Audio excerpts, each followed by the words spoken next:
Emak-emak dalam video ini viral di media sosial. Hal ini setelah ia santai nelponan di pinggir jalan raya dan menjadi korban jambret.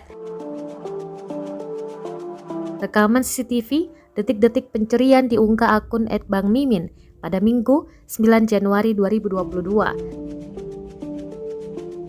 Terlihat dalam rekaman, ibu itu menelpon sambil memandang jalan seperti menunggu seseorang. Tiba-tiba, dari arah belakang muncul 3 pria naik motor. Mereka langsung merampas HP emak-emak tersebut.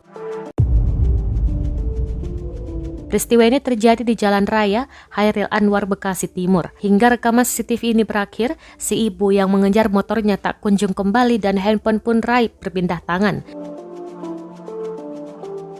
Rekaman ini pun menuai berbagai komentar dari warganet.